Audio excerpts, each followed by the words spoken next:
Assalamualaikum warahmatullahi wabarakatuh. Shalom, Om Swastiastu, Namo Buddhaya, salam kebajikan. Video ini dibuat untuk memenuhi luaran kegiatan penelitian tesis magister tahun anggaran 2025 dengan judul pengembangan model geospasial hidrooceanografi variabel total suspended solid dan klorofil A sebagai pendekatan mitigasi bencana di perairan Kendal. Penelitian ini didanai oleh Direktorat Riset Teknologi dan Pengabdian Masyarakat, Direktorat Jenderal Pendidikan Tinggi, Riset dan Teknologi, Kementerian Pendidikan, Kebudayaan, Riset dan Teknologi.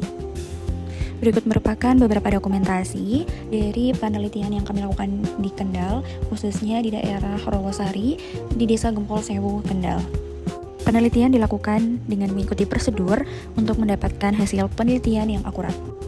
Hal yang melatar belakangi diadakannya penelitian ini karena kerentanan yang tinggi di pesisir Kendal karena aktivitas alamiah dan juga antropogenik. Kemudian akan menyebabkan tekanan lingkungan akibat masukan sedimen dan juga limbah yang berlebih, dan ini menjadi isu yang penting untuk dikaji. Pengkajian ini memanfaatkan kemajuan teknologi penginderaan jauh untuk mengaplikasikan metode yang lebih efektif dan efisien dari metode konvensional.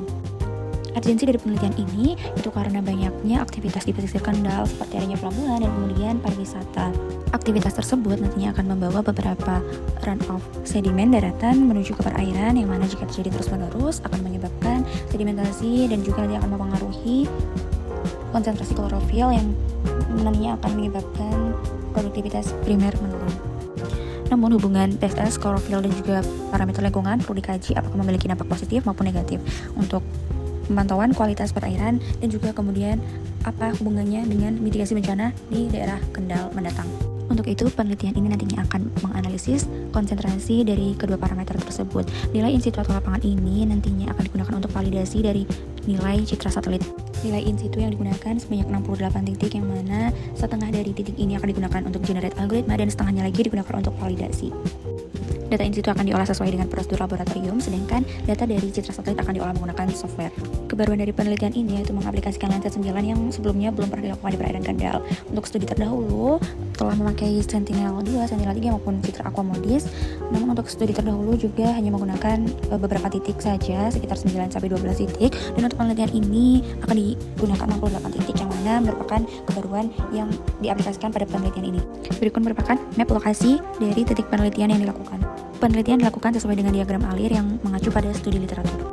Sebelum dilakukan generate algoritma sesuai lokasi perairan Kendal, telah diaplikasikan algoritma terdahulu yang mana masih memiliki beberapa error yang cukup tinggi. Oleh karena itu, dilakukan kalibrasi lokal sesuai perairan Kendal dan didapatkan persamaan untuk klorofil A dari band 3 atau band green, kemudian untuk TSS dari band 4 atau band red.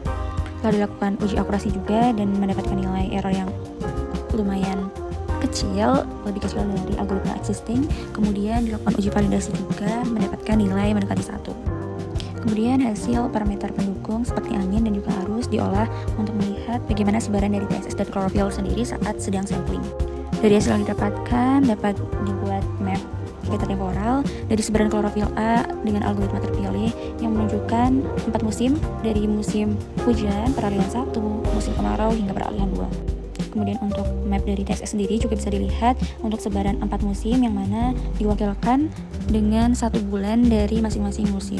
Secara singkat, kesimpulan dari penelitian ini itu secara geografis konsentrasi TSS akan meningkat di daerah dekat muara sungai dan juga di perairan pesisir dangkal yang kemudian akan menurun menuju laut lepas. Pola ini menggambarkan bagaimana resuspensi sedimen dari pencampuran gelombang dan arus serta proses pasukan sedimen dari aliran sungai akan mendominasi konsentrasi. Di sisi lain, nilai TSS yang lebih rendah di laut lepas menandakan lebih banyak proses pengendapan dan lebih sedikit pengaruh dari daratan.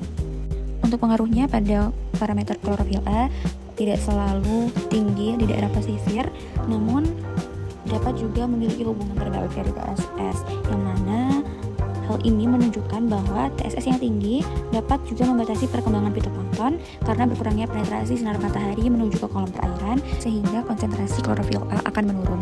Pengembangan model algoritma berbasis satelit untuk memetakan sebaran TSS dan klorofil memiliki peran strategis dalam mendukung upaya mitigasi bencana di wilayah pesisir. Terima kasih banyak kepada pihak-pihak yang terus membantu dan ikut terlibat dalam penelitian ini. Diharapkan penelitian ini dapat menjadi acuan untuk penelitian-penelitian selanjutnya. Terima kasih banyak. Wassalamualaikum warahmatullahi wabarakatuh.